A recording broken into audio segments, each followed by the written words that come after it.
नाही सर, नाही आणखी. फुल नहीं आ रहा है सर। देखो फुल स्क्रीन आपके इसमें ही कुछ ऑप्शंस में से रहेगा, वहां पर ही आपको करना पड़ेगा। सर इसमें जो ऑप्शन है उसमें तो दिखाई नहीं रहा है सर। जो हम लोग ने जो सेटिंग है पूरा रिअल टाइम देखा है, व्यू भी देखा है सर। टायपिंगचं आहे ते, टाइप मेसेज वगैरे आहे सर. PC आहे. गाइस एक सेकंड रुकिए जरा।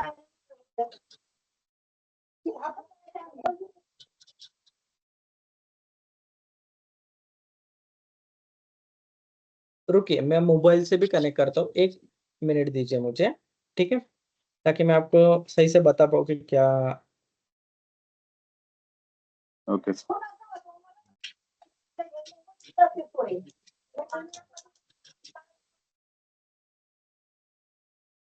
अच्छा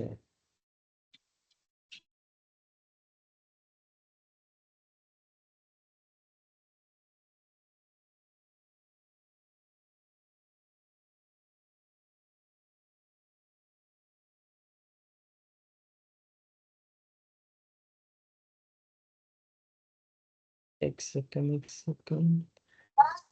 ऑप्शन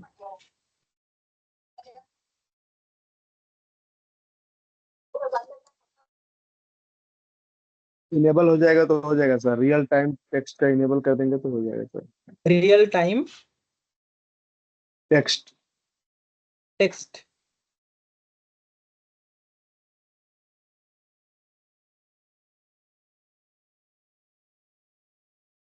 देखो स्क्रीन तो मुझे दिख रही है मेरे इस पर, और आपको फुल स्क्रीन देखना है तो एक ऑप्शन कीजिए, आपके मोबाइल का रोटेट ऑन कर दीजिए सबसे पहले, ठीक है, रोटेट ऑन है सर। रोटेट ऑन है, ठीक है। नंबर 2 आपको स्क्रीन रोटेट करके देखिए हो रहा है क्या, और फोकस ऑन कंटेंट ऐसा ऑप्शन है देखो उसमें। हाँ वो जब आप सब कुछ नीचे है सर, फिर भी 2 अच्छा पार्ट में हो गया है। फिर एग्जिट करके फिर आप ज्वाइन करके देखिए प्लीज, अगर हो कैसे? आ रहा है तो। सर इसमें ये आ रहा है सर ये रियल जो टाइम प्रॉब्लम है ना, करके आ रहा है, वो नहीं हट रहा है सर, वो हट जाए तो फिर सर एक बार आपके साइड में जहाँ टाइमिंग दिख रहा है 12 14 समथिंग करके, एक हाँ सेकंड और क्या कर दूं? ट्रांसक्रिप्शन समथिंग कर, ट्रांसक्रिप्शन स्टार्टेड बाय प्रतीक कदम लिखा हुआ है, उसको एक बार ऑफ करेंगे क्या, पॉसिबल है? Transcription okay. सर आपका जो स्क्रीन है ना वो स्क्रीन स्टॉप करके फिर से शेयरिंग करो ना सर, जो स्क्रीन आपने शेयर किया है। अच्छा हाँ समझ गया, रुको, हाँ ठीक है, वो एक आई थिंक बेटर रहेगा। आपका ट्रांसक्रिप्शन स्टार्ट हो गया एक्चुअली में, इसलिए वो रियल टाइम टेक्स्ट दे रहा था कि मैसेजेस आ जाए। अभी मैंने वापिस एक बार शेयर कर दिया है, ठीक है। सर सेम वही है, कल भी यही प्रॉब्लम हो रहा था सर, रुको स्क्रीन एक मिनट, फुल नहीं दिख रहा है। मैं अभी जो ट्रांसक्राइब या जो भी है वो उसको मैं ऑफ करता हूँ, रुको अनाउंस। एक बार ट्रांसक्रिप्शन एक बार सर चेक करो ना प्लीज। हाँ वही रिकॉर्डिंग ट्रांसक्रिप्शन तो ऑन ही है ऑटोमेटिकली, ऑप्शन पार्टिसिपेंट्स।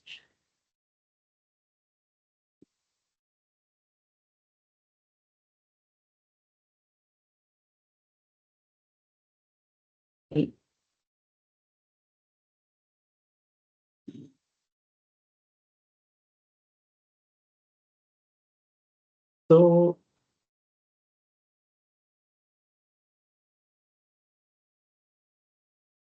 नहीं सॉरी गाइस, इतना ही ऑप्शन है मेरे यहाँ पर, व्यू ऑप्शन है।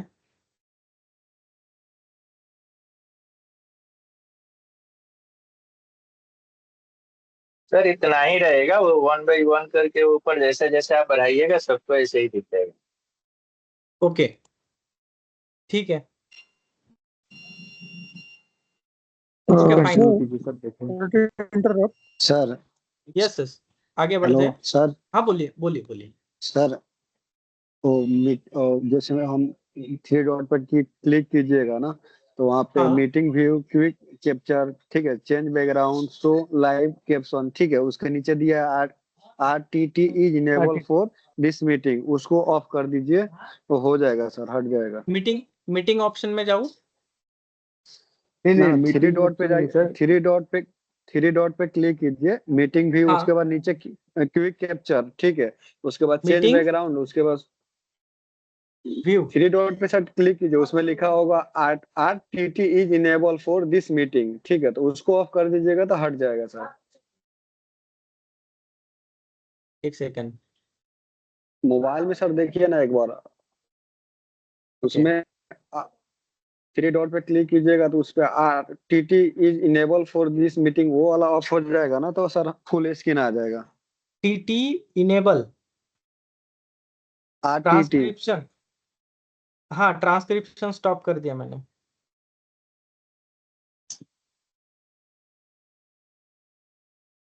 ओके क्या हुआ, कुछ चेंजेस? चेंजेस सर कुछ नहीं हुआ, वो ऐसे ही शो कर रहा है। सर थ्री डॉट पे ठीक। क्लिक करके स्क्रॉल डाउन कीजिएगा, RTT is enable for this meeting करेगा। कोई नहीं बात नहीं, इट्स ओके, ये अभी टाइम ज्यादा हो गया सर, आप अभी आज कंटिन्यू कर लो, सर कल फिर भी इसको जूम करने पे दिखाएगा ना नेक्स्ट सर, पर चालू रखिए ठीक सर। है चलेगा प्लीज। हाँ ठीक है आप सर, स्क्रीन पर जूम कंटिन्यू कर कीजिए लीजिए, सर। आगे आगे कंटिन्यू हाँ करते जूम हैं। ठीक करके है दिखेगा। थोड़ा सा हम यस रिपीट यस, कर हाँ देता हूँ। नेक्स्ट। ठीक है सबसे पहले रिपीट कर देता हूँ, ये कानून कब आया क्या आया। ठीक है उसके बाद फिर अगेन आपको ट्रैक पर लेके आता हूँ मैं। फैक्ट्री एक्ट नाम से ही हमें पता चलता है कि फैक्ट्री पर ये एप्लीकेबल रहेगा। 1881 में आया है, उसके बाद ब्रिटिश राज था तब इंडिया पर, तो 1891 में उसको अमेंड कर दिया गया 10 साल बाद। और उसमें क्या चेंजेस किया गया, एक वीकली ऑफ दे दिया और एम्प्लॉयमेंट का लिमिटेड आवर्स कर दिया बच्चों के लिए और वुमेन्स के लिए, राइट। उसके बाद 1911 में अगेन एक ये लाया और उसमें कॉम्प्रहेंसिव प्रोविजंस दी गई है फैक्ट्री के बारे में, मतलब उसको और अपडेट कर दिया गया। अब 1948 ये ईयर था आफ्टर इंडिपेंडेंस, तो इसीलिए इंडिया का खुद का एक कानून होना चाहिए क्योंकि हम उसे रेगुलेट करेंगे, हमारे लिए पार्लियामेंट गवर्नमेंट रेगुलेट करेगी। इसीलिए सेल्फ रेगुलेशंस के लिए हमने पूरा या नया कानून बनाया है जिसको 1976 और 1987 में उसके बाद अमेंड कर दिया गया। अमेंड का मतलब है उसमें संशोधन किया गया, अपडेट कर दिया गया, चेंजेस लाए गए। उसमें चेंजेस दो रीजंस की वजह से लाए जाते हैं, एक तो जरूरत के हिसाब से, दूसरा है वक्त के हिसाब से। ठीक है क्योंकि आप देखोगे तो 48 साल बहुत ये है, उसमें उसके बाद बहुत ज्यादा टेक्निकल या फिर उसके हिसाब से चेंजेस हुआ है, तो उस हिसाब से हमारे कानून भी बदलने चाहिए। ठीक है एक्ट लाते हैं सेंटर्स, ठीक है, और रूल्स होते हैं स्टेट के। तो हर एक स्टेट का फैक्ट्री रूल्स है, जैसे कि Maharashtra state factory rules, Gujarat state factory rules. तो ये सारे फैक्ट्री रूल्स के राइट्स किसे दिए गए हैं, स्टेट्स को दिए गए हैं।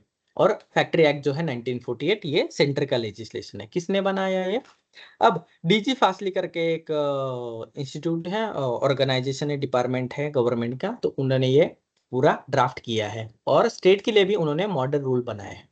अब चलो कानून तो बन गया, कानून पास हो गया, तो उसको लागू करने की जिम्मेदारी है डीश डिपार्टमेंट की, directorate of industrial safety and health.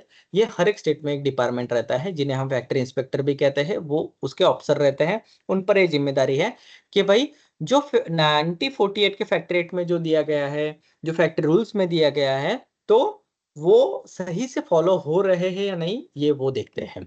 अब इसमें कितने चैप्टर है क्या है ये मैंने ऑलरेडी आपको बता दिया है, अगर आप पीडीएफ देखोगे इसका, तो 11 चैप्टर है इसमें और 120 क्या है इसमें सेक्शंस है।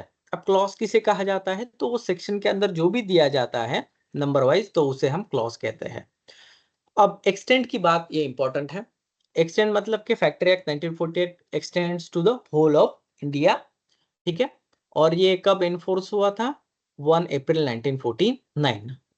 सेक्शन 2 में क्या दिया गया है, सब इंटरप्रिटेशन, मतलब कि बहुत सारी डेफिनेशंस दी गई है। तो ये कौन सी डेफिनेशन, जैसे कि अडल्ट हो गया, कैलेंडर ईयर हो गया, चाइल्ड हो गया, ये सब इसमें डेफिनेशन दी गई है। उसके बाद कंप्यूटर पर्सन का भी डेफिनेशन दिया गया है। ठीक है तो ये इंपॉर्टेंट डेफिनेशन है कंप्यूटर पर्सन का।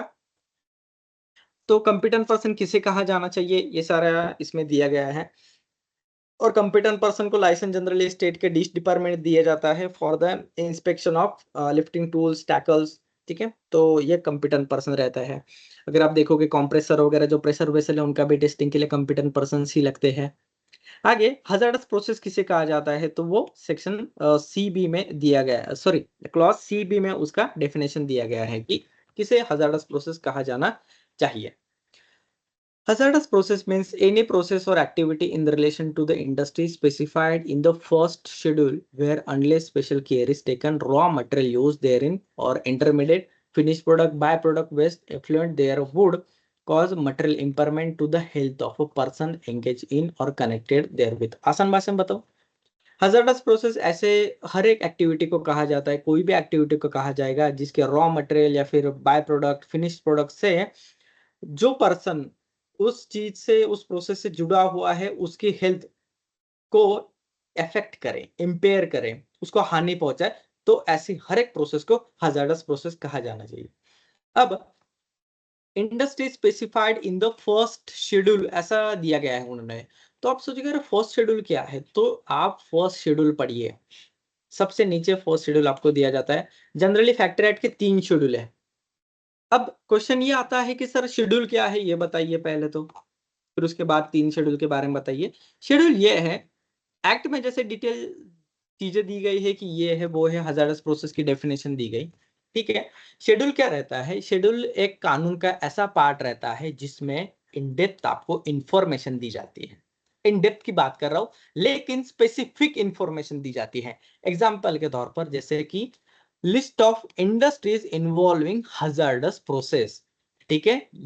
फर्स्ट शेड्यूल में क्या दिया गया है कि इंडस्ट्रीज के नाम दिए गए हैं, लिस्ट दी गई है जिनमें हजार्डस प्रोसेस होती है। एग्जाम्पल जैसे कि फेरस मेटलर्जिकल इंडस्ट्रीज, ठीक है, तो ये सब क्या है, हजार्डस प्रोसेस में आता है। आप नॉन फेरस मेटलर्जिकल इंडस्ट्रीज ले लीजिए, उसमें सब ये आ जाएगा नेम, जैसे कि लीड, कॉपर, मैग्नीज, एल्यूमिनियम, ठीक है, इन पर प्रोसेस होता है। फाउंड्रीज हो गया तो ये हजार्डस प्रोसेस है।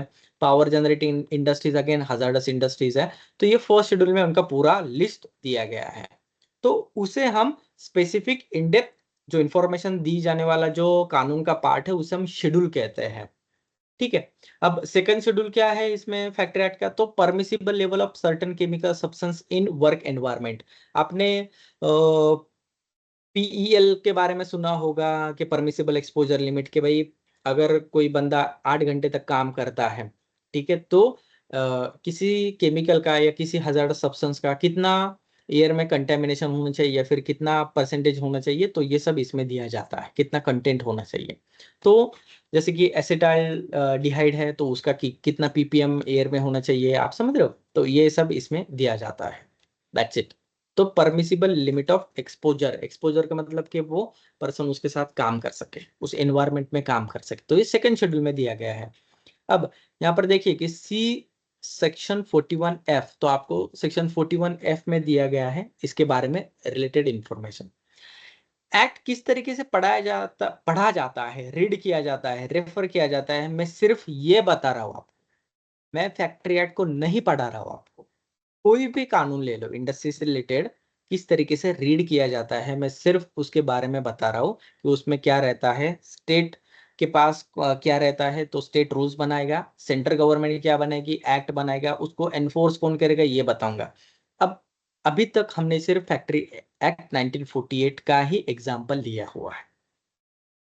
तो हमने इसमें क्या क्या देखा, 3-4 चीजें हमने मेनली देखी इसमें। नंबर 1 हमने देखा कि चैप्टर किसे कहा जाता है, क्योंकि हर एक कानून को चैप्टर्स में बांटा गया है।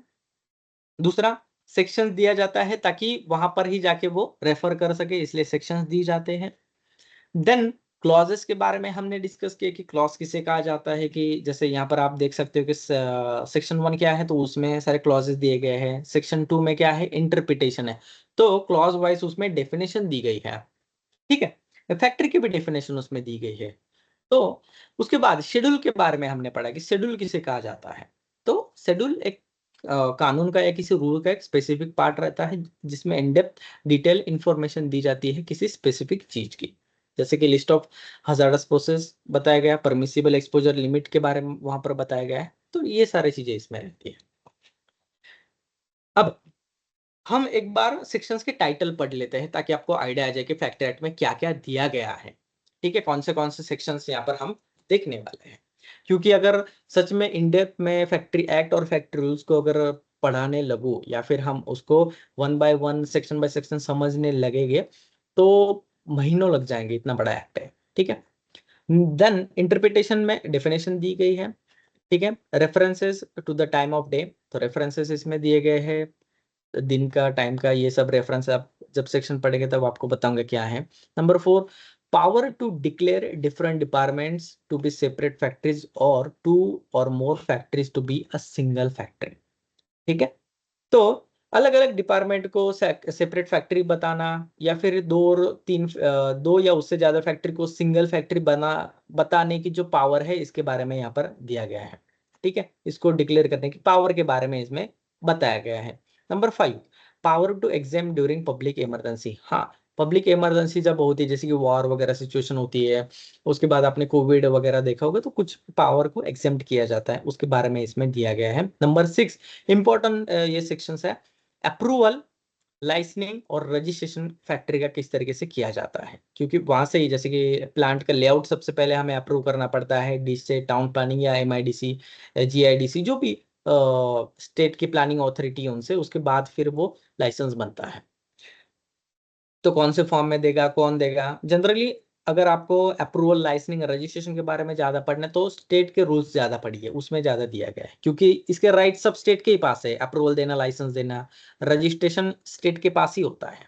नंबर 7, नोटिस बाय ऑक्यूपायर, तो ऑक्यूपायर को नोटिस देना पड़ता है, तो किस रीजंस के लिए नोटिस देना पड़ता है, कब नोटिस देना पड़ता है, कब नोटिस देना फैक्ट्री डिपार्टमेंट को यानी कि डिश डिपार्टमेंट को जरूरी है, उसके बारे में इस सेक्शन में बताया गया है हमें।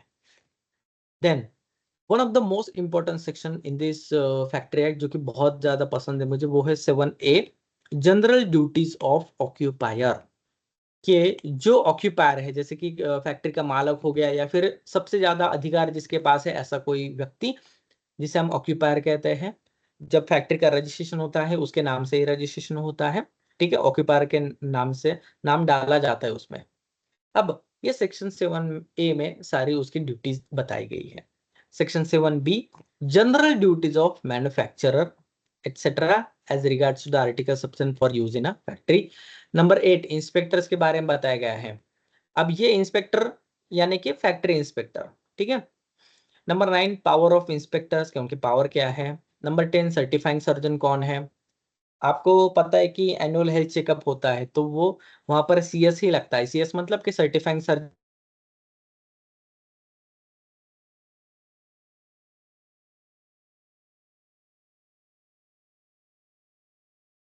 सर आवाज कट रही है, नहीं आ रही। सर आवाज गया सर, आवाज नहीं आ रहा। एक सेकंड में अगेन रिपीट करता हूँ। सर्टिफाइंग सर्जन कौन है।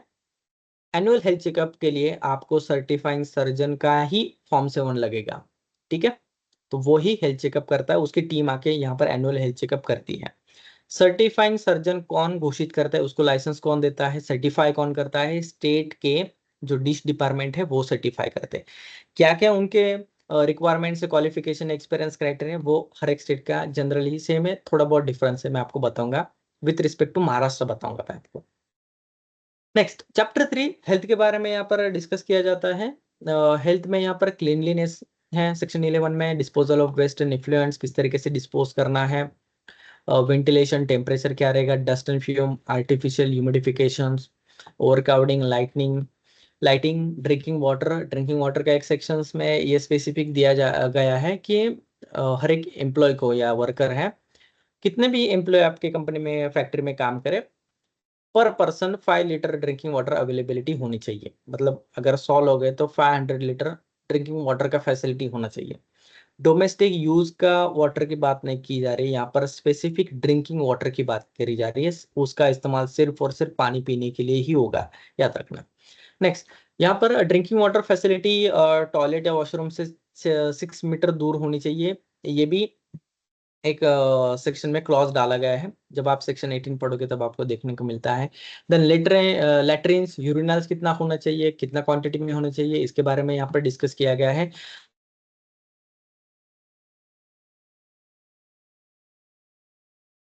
स्टेट के रूल्स में भी लैट्रिन्स और यूरिनल्स की बात की गई है। देन स्पिटून्स, स्पिटून्स का मतलब थूकदानी होती है, ठीक है। तो अनफॉर्चुनेटली इंडिया सबसे ज्यादा टोबैको कंजम्पशन करने वाले कंट्री में से एक है, ठीक है। तो लोग तंबाकू गुटखा वगैरह खाते हैं, तो उनको थूकने के लिए थूकदानी जो रहती है उसे हम स्पिटून्स कहते हैं, ठीक है। Then chapter 4 safety. सेफ्टी में फेंसिंग ऑफ मशीनरी, ये एक इम्पोर्टेंट सेक्शन है इसमें, जिसके तहत गार्डिंग वगैरह मशीन को की जाती है, रोबोट्स वगैरह पार्ट को फेंसिंग वगैरह की जाती है, ठीक। नंबर 2 वर्क ऑन और नियर मशीनरी इन मोशंस। तो सेफ्टी के पॉइंट ऑफ व्यू इस चैप्टर में सब दिया गया है, ठीक है। Number 23 employment of young person on dangerous machine, striking gear और device for cutting of power, self acting machines. 26 casing of new machinery, hoist, lift, lifting machines. तो अब ये lifting machines, chains, rope, lifting tackles, तो इसमें वो competent person का role आता है। जब हम फॉर्म 11 लेते हैं ना, फॉर्म 10 कुछ स्टेट में है, कुछ स्टेट में फॉर्म 11 है, ठीक है। आप टीपीआई बोलते हैं कुछ लोगों से, थर्ड पार्टी इंस्पेक्शन, तो वो इस सेक्शन में दिया गया है। और इस सेक्शंस के तहत आप देखोगे कि स्टेट के रूल्स में भी दिया गया है कि कॉम्पिटेंट पर्सन ये सर्टिफाई करेगा, उसका 6 महीने का वैलिडिटी रहेगा, ठीक है। Then pressure plants, revolving machinery, excessive weight. हाँ, वेट के बारे में यहाँ पर सवाल पूछा जाता है। और आप अगर ये एक्सेसिव वेट का सेक्शन देखोगे ना, तो सेंटर ने यहाँ पर वेट का कुछ लिमिट बोला नहीं है। उन्होंने क्या किया कि सॉरी, सेंटर ने कुछ बोला नहीं है कि कितना वेट मेल उठाएगा, जेंट्स उठाएगा या फिर फीमेल उठाएगी, सिंगल पर्सन उठाएगा, डबल पर्सन उठाएगा। उन्होंने क्या किया, ये सीधा राइट्स स्टेट को दे दिया है कि भाई राज्य जो है वो बताएंगे कि कितना वेट को हम एक्सेसिव वेट कहेंगे। कि अगर कोई लेडीज है तो वो ज्यादा से ज्यादा 25 किलो तक उठाएगी, ऐसा महाराष्ट्र में लिया बताया गया है, महाराष्ट्र फैक्ट रूल्स में। तो ये हर एक रूल स्टेट के रूल्स में डिफरेंट डिफरेंट है। आई थिंक 5 या 10 किलो डिफरेंस होगा, उससे ज्यादा नहीं होगा ये, ठीक है। और 50 किलो से ज्यादा कोई भी जेंट्स कंबाइनली नहीं उठाएगा। उस अगर ऐसा वेट उठाना है तो उसके लिए मशीनरी या फिर मैकेनिकल मीन्स का इस्तेमाल करेगा, ये भी महाराष्ट्र फैक्ट रूल्स में दिया गया है, ठीक है। तो इस तरीके से ये सारे ऑप्शन हैं।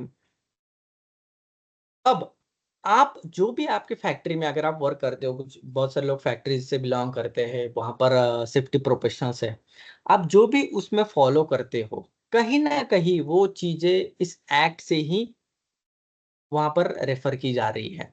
शायद हमें ये नहीं पता होगा कि कहाँ पर ये रेफरेंस दिया गया, लेकिन इससे ही वहां पर वो रेफर की गई है। जैसे कि थर्ड पार्टी इंस्पेक्शन का एग्जांपल आ गया, तो वो सेक्शन 29 से आया है, ठीक है। दूसरी चीज मैं आपको यहाँ पर डिक्लेयर करना चाहूंगा कि एक्ट से बड़ा रूल्स रहता है। मतलब पेजेस या फिर क्लॉज के बारे में, रूल्स के बारे में, यहाँ पर एक्ट से बड़ा क्या रहता है, आपके रूल्स बड़े रहते हैं। तो उसके पेजेस ज्यादा है, उसमें कंटेंट ज्यादा दिया गया है, क्योंकि स्टेट क्या करता है, ज्यादा उसे इलॉबरेट करता है, ताकि हर एक जो भी बंदा है, इंटरेस्टेड पार्टी है, जैसे कि सेफ्टी ऑफिसर हो गया, ऑक्यूपायर हो गया, जो भी जिसको पढ़ना है या जिसको वो रूल्स फॉलो करने हैं, वो सही से इंटरप्रेट कर पाए, सही से वो एक्ट समझ पाए या सही से वो रूल्स समझ पाए, इसलिए वो ज्यादा इलेबोरेट करते हैं as compare to the act, ठीक है। तो एक्ट से ज्यादा रूल्स में ज्यादा आसान लैंग्वेज में कह सकता हूँ या फिर ज्यादा डिटेल में बताया जाता है, ठीक है। फिर section 38 precautions in case of fire. Fire के केस में आपको क्या प्रिकॉशंस लेने हैं, power to require specifications on defective parts or a test of stability, safety of a building and machinery, maintenance of building। Section 40B में safety officers के बारे में यहाँ पर बताया गया है। और आप देखोगे कि कुछ स्टेट के सेफ्टी ऑफिसर के ड्यूटीज, क्वालिफिकेशंस, उसके ऊपर एक रूल्स भी दिए गए हैं, तो वो सेक्शन 40B से आए हैं, ठीक है। Then section 41 power to make rules to supplement this chapter. अब ध्यान से पढ़ना ये सेक्शन कि power to make rules to supplement this chapter. अब ये दिस चैप्टर मतलब ये कौन सी चैप्टर की बात हो रही है, चैप्टर 4 की बात हो रही है। चैप्टर 4 सेफ्टी की बात हो रही है। शायद अभी आप समझ पा रहे हो कि मैं क्या बता रहा हूँ। Section 41 power to make rules to supplement this chapter. अब इसको ध्यान से पढ़ते हैं, फिर हम आगे बढ़ते हैं, ठीक है। अब सेक्शन 41 तक मैं जाऊंगा, क्या दिया गया है सेक्शन 41 में, ताकि आपको सही से एक्ट और रूल्स में डिफरेंस समझ आए।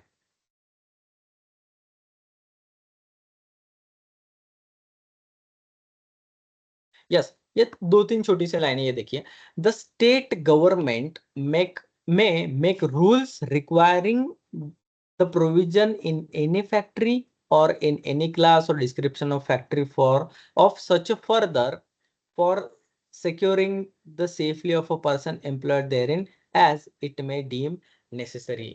तो इस सेक्शन के हिसाब से, ठीक है, क्या किया गया है, स्टेट गवर्नमेंट को यहाँ पर क्या दिया गया है, पावर दी गई है कि भाई आप क्या कर सकते हो, आपके हिसाब से यहाँ पर रूल्स बना सकते हो। ठीक है, तो ये रहता है।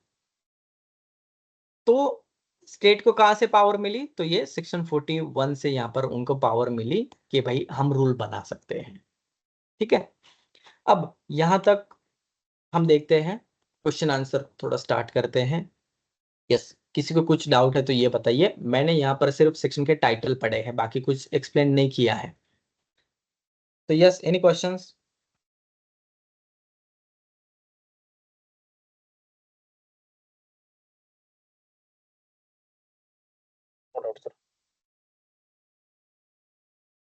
यस यस, कोई डाउट नहीं है ना? सेकंड,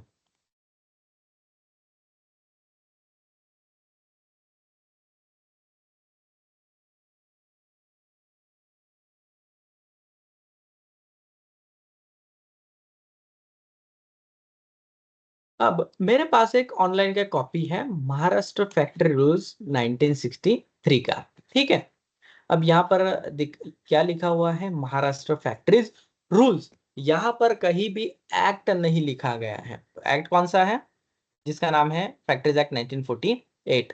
यहाँ पर पेजेस की नंबर देखिए, 210 है नंबर ऑफ पेजेस। ठीक है, और उसमें कितना था, 70 पेजेस का एक्ट है। रूल्स कितना बड़ा है आप यहाँ पर एज कंपेयर कर सकते हो। ठीक है, चैप्टर 1 प्रिलिमिनरी। ठीक है, चैप्टर का नाम मिल गया हमें।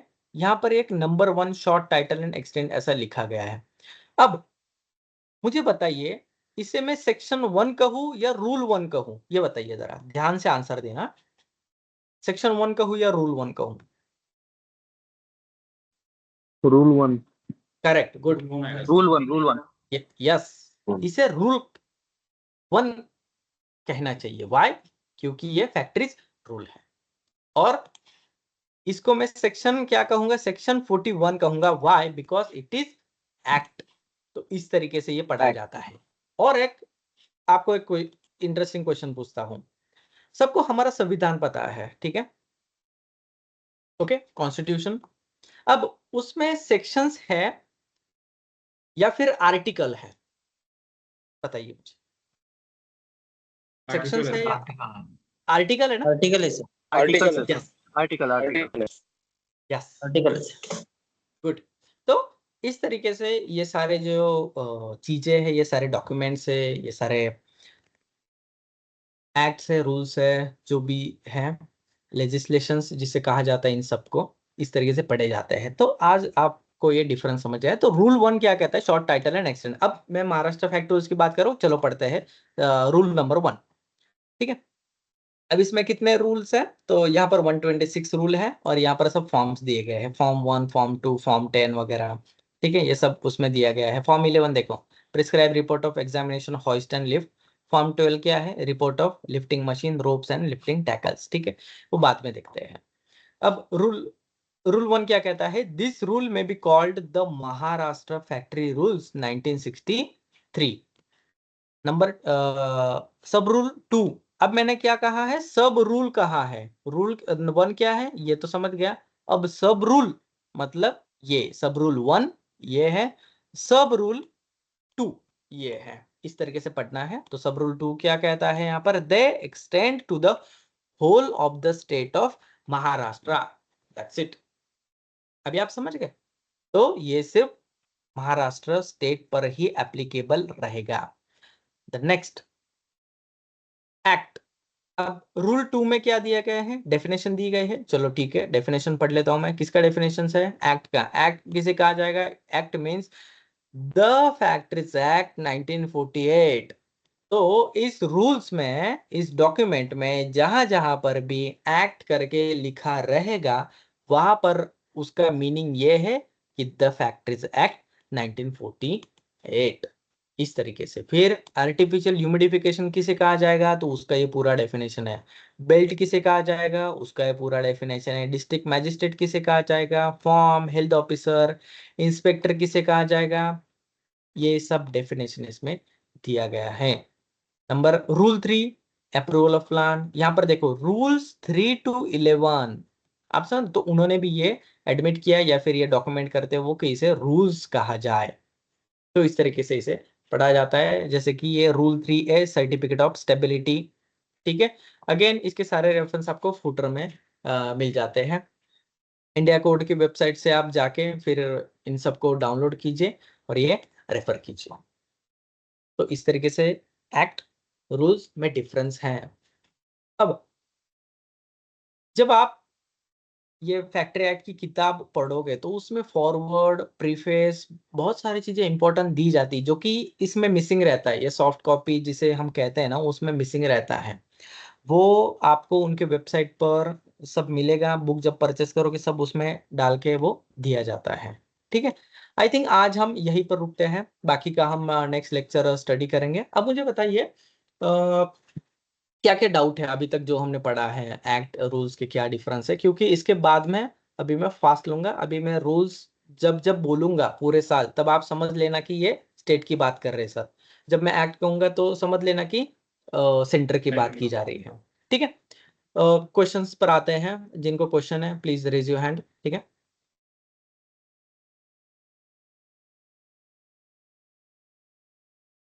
ओके, मुलायम जी बोलिए क्या क्वेश्चन है आपका।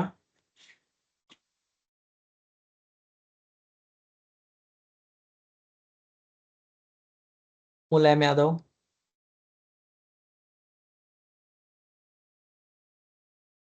अतीउल्ला जी। यस यस, मुलायम जी बोलिए।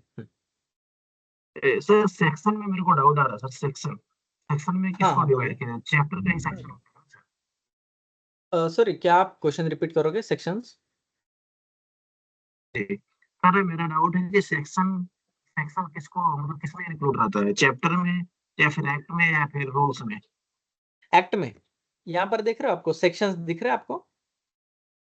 ठीक है, हाँ दिख रहा सर तो सेक्शन। ये सेक्शन 1 है, जी ये सेक्शन 2 है, ये सेक्शन 3 है। ठीक है, राइट। That's it. तो ये हाँ पूरे एक्ट में दिया गया है। अब आप चैप्टर और सेक्शन में कंफ्यूज ना होइए, क्योंकि पूरे कानून को कुछ चैप्टर में बांटा गया है ना, आप समझ रहे हो। तो जी हमारे जी लिए क्या है कि इंपॉर्टेंट सेफ्टी ना, तो हम सीधे चैप्टर 4 के बारे में जानेंगे, राइट। ठीक है, ओके तो हम चैप्टर 4 हमने ओपन किया, तो चैप्टर 4 में कहाँ से दिया गया है भाई, सेक्शन 21 से दिया गया है। अभी आप समझ रहे हो, इस तरीके से आपको पढ़ना है। Clear. Right right right yes, sir. जी सर जी sir. Clear. Okay sir clear okay, sir. Atiullah ji. Yes yes. No doubt sir, I am clear sir. Okay dear, please lower your hand. Madhavi ji बोलिए। तो सब सेक्शन और सब rules कहाँ कहाँ लगाएंगे, ये दोनों में क्या हाँ, डिफरेंस है? क्या क्या क्या डिफरेंस है ऐसा। सब सेक्शंस एंड सब रूल्स। सब रूल्स क्या है मैं आपको दिखाता हूँ, सैंपल ही दिखाता हूँ। सबसे पहले सेक्शन कहाँ रहते हैं, इसका आंसर मुझे दीजिए। सेक्शन एक्ट में रहते हैं या रूल्स में रहते हैं। सेक्शन एक्ट में वेरी रहता है गुड, सर सेक्शन। एक्ट में रहता है। तो ये मैंने एक्ट का आपके पास डॉक्यूमेंट ओपन किया है। ठीक है, तो यहाँ पर ये सेक्शन 1 है क्योंकि बोल्ड है। ठीक है, ओके, अब इसके आगे भी इन ब्रैकेट 1 लिखा हुआ है, दिख रहा है आपको 1। ओके, तो तो ये ये सब सेक्शन जो होंगे हमारे एक्ट में होंगे ऐसा? हाँ अभी क्लियर है। सब मतलब कि हाँ अभी उसके क्लियर। निचला, उसके उससे निचला। अभी आप क्लियर है। हाँ हाँ क्लियर क्लियर। ओके, अभी मुझे रूल्स बताइए, रूल्स कहाँ रहता है। रूल्स रूल्स तो सर स्टेट के ऑब्वियसली रूल्स में रहते हैं। स्टेट के रूल्स है, राइट। अब आप मुझे बताइए कि सब रूल स्टेट में कहाँ सर। रहेगा। सब रूल्स, ये सारे रूल्स ही हैं। ये सारे स्क्रीन पे रूल्स है, ये तो मेन रूल है। ठीक है, इसमें short short title and next title के आगे जो ब्रैकेट में वन है वो करेक्ट, सब रूल्स हो गए। Yes good. तो अभी आप समझ पा रहे हो। Okay, thank you sir. Vinay ji बोलिए। विनय जी, विनय जी कोई क्वेश्चन है आपको।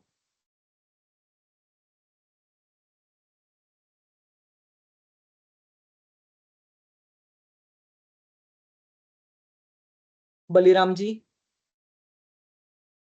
सर ये क्लोज जो बता रहे थे वो क्या है फिर? ये सब रूल जब आ गया रूल के अंदर तो फिर ये क्लोज क्या है? ये आपको क्लॉज दिख रहा है यहाँ पर सेक्शन में सबसेक्शन दिख गया आपको, 1 2 वगैरह ये दिख गया, ठीक है। कभी जी कभी जी जी जी जी हाँ, कभी कभी क्या रहता है यहाँ पर ए बी करके ऐसा लिखा हुआ है, आपको दिख गया ए बी, जी। तो ये सब सेक्शन के अंडर जो आता है ना, ये क्लॉज आता है, ठीक है। और अच्छा अगर ओके उसके ओके। हाँ तो रूल उसमें के अगर अंदर है वो सब रूल आएगा। हाँ ऐसा है, और सेक्शन के ओके अंदर सब सेक्शन, ठीक है। देखो ये सब जो है ना, ऐसा समझ लीजिए कि ये किस तरीके से पढ़ा जाता है वो है, लेकिन मैं आपको आसान भाषा में समझाऊं, उसमें जो भी लिखा गया है ना भैया, हमें फॉलो करना है, हमें इम्प्लीमेंट करना है, इतना ध्यान में रखना, बस दैट्स इट, बाकी कुछ नहीं है, ठीक है। जो जो आप पर एप्लीकेबल रहेगा उस सबको, ओके क्लियर, ओके चलो क्लियर सर। नेक्स्ट कौन है? पोपट मोरे, बोलिए हाँ क्या सर। सवाल है आपका? हाँ बोल। सर माझा हा क्वेश्चन होता, हाँ मराठीत बोलत चालेल ना, हिंदी बोलू सर हाँ सरांसाठी? हाँ बोल बोल बोल बोल सर म्हणजे काल माझं लेक्चर मिस झालं होतं, बर तर मला हा प्रश्न होता की म्हणजे आपला दादा फॅक्टरी ऍक्ट जो आहे सेफ्टीमध्ये हा जो सब्जेक्ट आहे आपला हाँ हाँ 1948, म्हणजे काय आहे हाँ म्हणजे सर ऍक्च्युअल मध्ये जरा हे मला जाणून घ्यायचं होतं. कायदा आहे हा, पोपट हा कायदा आहे, आणि जिथे जिथे कारखाने आहेत, जिथे फॅक्टरी आहे, तिथे लागू होतात, ठीक आहे, सिंपल ओके क्लिअर, ओके. आणि बाकी कुठेच नाही. 1948 हा म्हणजे त्याच्यामध्ये रूल मेन्शन केलाय का, म्हणजे हे आपलं काय आहे नाही, ते 1948? 1948 हे वर्ष आहे, त्या वर्षात तो कायदा लागू झालाय तिथून, म्हणून त्याला 1948 असं नाव दिलंय, ठीक है। अच्छा अच्छा अच्छा, okay sir, okay okay. Okay, पोपट जी का सवाल ये था कि ये सर फैक्ट्री एक्ट 1948 क्या है, तो मैंने उनको समझाया कि ये फैक्ट्री जहां पर है वहां पर एप्लीकेबल रहेगा, एक कानून है, ठीक है, और 1948 एक साल है कि उस साल से वो इन्फोर्स हुआ है, ठीक है, लागू हुआ है। देखो, अब यहाँ पर एक क्वेश्चन बहुत सिंपल है मेरा, मुझे आंसर दीजिए, क्या ये फैक्ट्री एक्ट फैक्ट्री छोड़ के बाकी बिल्डिंग पर एप्लीकेबल होगा? जैसे मेरे घर पर एप्लीकेबल रहेगा क्या, हमारे कॉलेज पर एप्लीकेबल है क्या? यस और no? Simple no. No no no. No, क्यों नहीं नो? क्योंकि they are not factories, they are not factories.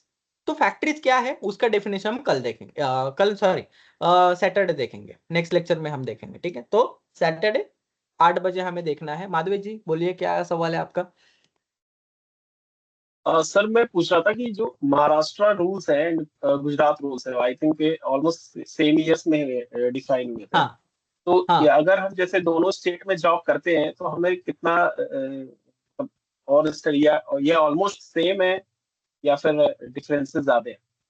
Almost same है, कुछ फॉर्म नंबर चेंज है, और थोड़ा सा लिफ्टिंग का जो वेट का है, एक्सेसिव वेट वो चेंज है, लेकिन मैं कहूँगा पूरा आप प्रेफर कीजिए। अभी ये सेम क्यों है इसका आंसर मैंने ऑलरेडी दिया है, आप रिकॉर्डिंग जाके देख सकते हो, क्योंकि मॉडल रूल्स एक ही डीजी फासली डिपार्टमेंट बनाते हैं, इसलिए वो सेम लगता है, ठीक है।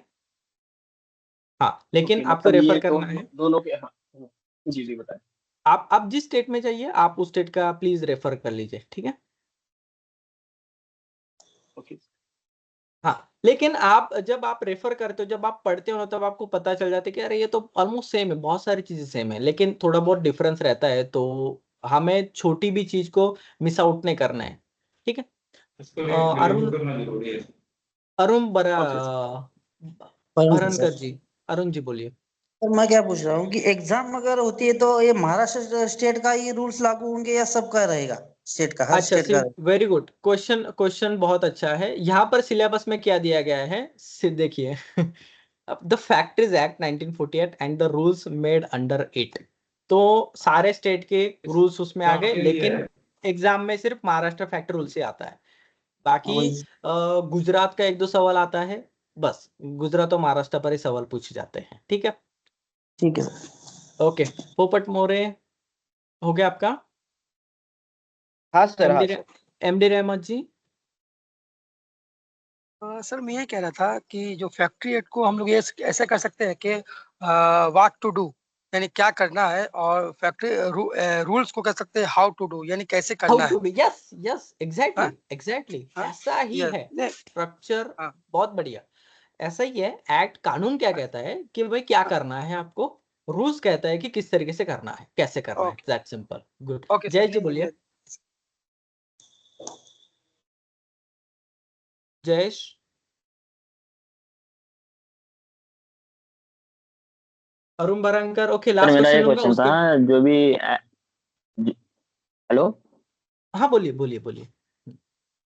सर, मेरा एक क्वेश्चन था, जब भी कोई एक्ट या रूल जब इम्प्लीमेंट होता है या नई तरह से उसमें अमेंडमेंट होता है, तो हाँ इसकी जो जानकारी है हमें प्री जानकारी, मतलब जैसे कोई नया अमेंडमेंट हुआ तो उसकी जानकारी हमें कौन से एक्ट में कौन से रूल में कैसे हुई, तो वो कहाँ पता चलेगी, मतलब किसी वेबसाइट से पता चलेगी या उसका अपडेट कैसे मिलेंगे हमें?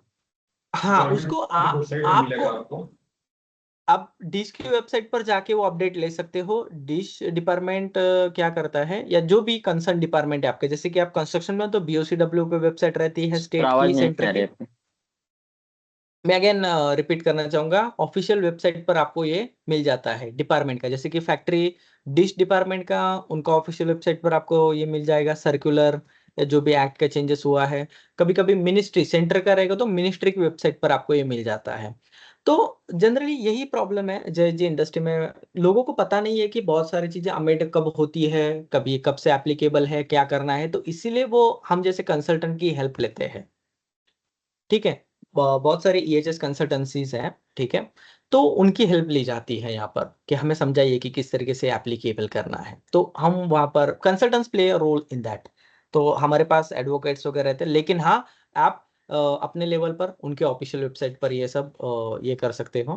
ठीक है, ओके, बाकी का हम फिर नेक्स्ट क्लास में देखेंगे। आई होप आपको समझ आ रहा होगा ये सारी चीजें। क्या मैं जिस लैंग्वेज में आपको समझा रहा हूँ, क्या वो समझ आ रहा है? यस और नो प्लीज मुझे बताइए जरा, माइक अनम्यूट करके। समझ आ रहा है? Yes yes okay sir. Yes okay, sir. Thank you. Yes sir. क्योंकि यस आ रहा है sir. Thank you so much guys. Sir एक चीज पूछना था। जी, हेलो सर, मैं कह रहा था कि ये जो हमारा कोर्स है इसमें ISO 45001 एंड 40001 ये कवर अप होगा या फिर नहीं होगा? नहीं डियर, अनफॉर्चुनेटली सिलेबस में नहीं कवर होगा उसमें जो भी चीजें दी गई है। ISO से स्पेसिफाइड चीजें इसमें नहीं है, ISO सिलेबस का पार्ट नहीं है, तो कवर नहीं होगा। लेकिन हाँ, ऐसी बहुत सारी चीजें जैसे कि मशीन गार्डिंग ले लो, आप हाइजीन ले लो, तो जो ISO में है वही इसमें दिया गया, आप समझ रहे हो, लेकिन ISO सिलेबस का पार्ट नहीं है, तो मैं ऐसा नहीं कह सकता हूँ कि वो कवर होगा। ठीक है, हाँ, ये तो है सर, सब सब तो इसी में है, बट ये लार्ज है एक्चुअली। मैं सिमेट्री वे में जानने के लिए मैं बस पूछ रहा था कि अगर वो रहता तो। ओके।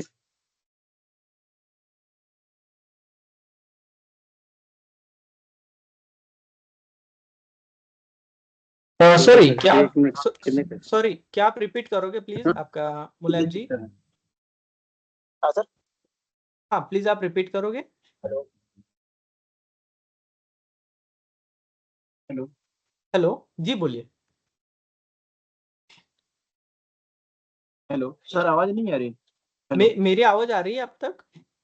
हेलो, नहीं नहीं नहीं सर, आ रही। Okay, I am audible Rakesh ji, thank you. ठीक है, तो फिर बाकी का कल के नेक्स्ट क्लास में हम कवर करेंगे। तब तक bye, take care, thank you so much for keep staying with us, discussing and asking the questions. Saturday Sunday रहेगा। सैटरडे संडे रहेगा, नेक्स्ट सैटरडे आपका क्लास रहेगा 8 बजे। ठीक है, और सैटरडे संडे, अब इसका रिकॉर्डिंग में रहमत जी बोलिए। नहीं है सर, वो 9 से 10 तक है। इसलिए लोग सर हेलो 12 आवर का ड्यूटी करते हैं साइड के 8 से 8। तो आने के बाद थोड़ा सा काम तो लगता है। एक सेकंड, एक वक्त एक ही बोलिए। 9 रहमत to जी 10 बोलिए हो आप, सकता है क्या? MD रहमत जी कह रहा हूँ बोलिए। सर 9। हाँ हेलो सर, आवाज आ रही है? हाँ हाँ आ रही है। कह रहा हूँ सर 9 to 10 हो सकता है क्या सर क्लास का टाइम? नहीं नहीं डियर, नहीं, क्योंकि सॉरी। सर 8 से 8 सबका, क्योंकि मोस्टली लोगों का 8 से 8 रहता है सर। साइड मैं लोग आते मैं हैं सब 8। हाँ मैं समझ पा रहा हूँ, लेकिन आई थिंक कि ये सब जो स्टूडेंट्स हैं उनका ख्याल रखते हुए ही ये टाइम हर साल डिसाइड किया जाता है कि शाम को 8 बजे वो शायद ज्वाइन कर पाए, और वैसे भी रिकॉर्डिंग रहता ही है। तो उसमें आपको ये सब मिल जाता है इवन दो यू मिस। ठीक है,